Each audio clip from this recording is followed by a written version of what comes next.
Next देखते हैं, दो घुलनशील द्रवों के मिश्रण को कैसे पृथक कर सकते हैं। ये दो घुलनशील द्रव हैं, उनको दो ऐसे लिक्विड हैं जो आपस में घुले हुए हैं, उनके मिश्रण को हम कैसे अलग कर सकते हैं ये देखते हैं। तो इसे हम आसवन विधि से दो घुलनशील द्रवों के मिश्रण को पृथक कर सकते हैं। इनकी आसवन विधि से हम क्या कर सकते हैं, ये जो दो घुले हुए द्रव हैं उनके मिश्रण को हम अलग कर सकते हैं। इनका उपयोग मिश्रण को पृथक करने में किया जाता है। इनकी आसवन विधि का उपयोग जो है वो क्या कर, आसवन विधि का उपयोग कब किया जाता है, जब कोई मिश्रण आपस में मिले हुए हों तो उन मिश्रणों को पृथक करने में इस विधि का यूज किया जाता है, उपयोग किया जाता है। नेक्स्ट देखते हैं हम, वायु से गैसों को कैसे पृथक कर सकते हैं। कि जो वायु है उससे हम गैसों को कैसे पृथक कर सकते हैं, क्योंकि वायु जो है वो उसके अंदर कई सारी गैसें मिली होती हैं, तो उसी से हम गैसों को कैसे अलग कर सकते हैं ये देखते हैं। वायु एक समांगी मिश्रण है। समांगी मिश्रण मीन्स जिसमें कई सारी चीजें मिली हों, आपस में आसानी से मिल जाती है। वायु में तो अनेक गैसेस मिली होती हैं, जैसे कार्बन डाइऑक्साइड हो गया, ऑक्सीजन हो गया, नाइट्रोजन हो गया, और अन्य तरह की गैसेस होती हैं। कुछ हमारे लिए हानिकारक होते हैं, कुछ हमारे लिए लाभदायक होती हैं। तो ये कैसी है, वायु एक समांगी मिश्रण है जिसमें कई गैसों का भी मिश्रण होता है, तथा इसके घटकों को, जो इसके घटक हैं, उनको प्रभाजी आसवन विधि द्वारा पृथक किया जा सकता है। यह आसवन विधि का ही एक भाग होता है जिसे हम प्रभाजी आसवन विधि कहते हैं। तो वायु से गैसों को हम प्रभाजी आसवन विधि द्वारा अलग कर सकते हैं।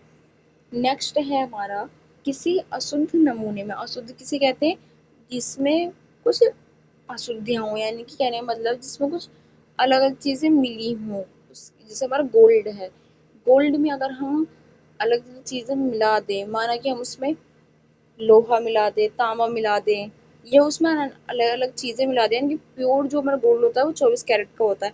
अगर हम उसमें अलग अलग ये मेटल्स मिला दें, अलग अलग धातुएं मिला दें, तो क्या हो जाएगा, जो हमारा सोना है वो कैसे हो जाएगा, शुद्ध से अशुद्ध हो जाएगा। तो कुछ वही बात है यहाँ, कि अशुद्ध नमूने में, यानी कि वो नमूना प्योर नहीं रहा, उसमें क्या हो गया, बहुत सारी इम्प्योरिटीज आ गई हैं। तो किसी अशुद्ध नमूने में से शुद्ध कॉपर सल्फेट को कैसे प्राप्त कर सकते हैं। यानी कोई ऐसा नमूना जिसमें बहुत सारी चीजें मिली हुई हैं, जो कि उसमें शुद्ध कॉपर नहीं है, उसमें क्या है, बहुत सारी चीजें मिली हुई हैं, तो अशुद्ध नमूने में से हम शुद्ध कॉपर सल्फेट को, कॉपर सल्फेट का जो फॉर्मूला होता है वो होता है हमारा CuSO4। Cu means copper, sulphate, SO4। तो कॉपर सल्फेट का फॉर्मूला हो जाएगा ये CuSO4। इसे आप याद कर सकते हैं। आगे देखते हैं, यानी कि किसी अशुद्ध नमूने में शुद्ध कॉपर को कैसे प्राप्त कर सकते हैं।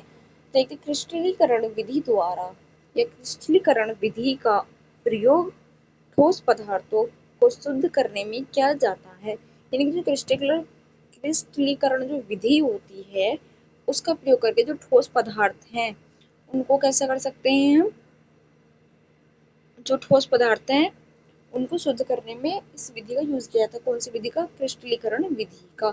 एग्जाम्पल के तौर पर समुद्री जल से नमक प्राप्त करना, जो समुद्र का जो जल होता है उससे जो नमक मिलता है वो किस विधि से मिलता है, क्रिस्टलीकरण विधि द्वारा से ही प्राप्त होता है। नेक्स्ट है भौतिक परावर्तन, सॉरी भौतिक परिवर्तन, चेंज, फिजिकल चेंज।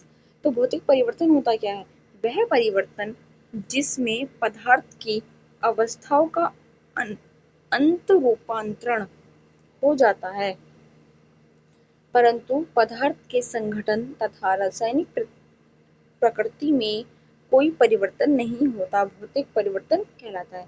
यानी कहने का मतलब क्या है, कि एक ऐसा परिवर्तन है, एक ऐसा चेंज है जिसमें जो पदार्थ की अवस्थाएं, पदार्थ की अवस्था तीन होती हैं, ठोस, द्रव और गैस।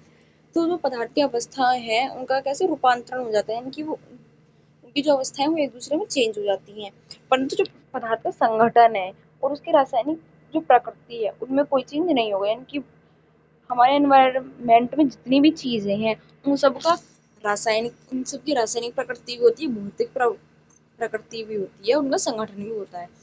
तो जो उनका संगठन है और उनका रासायनिक प्रकृति है तो उसमें कोई भी चेंज नहीं होगा, तो वही क्या आएगा हमारा, वो कहलाएगा हमारा भौतिक परिवर्तन कहलाता है।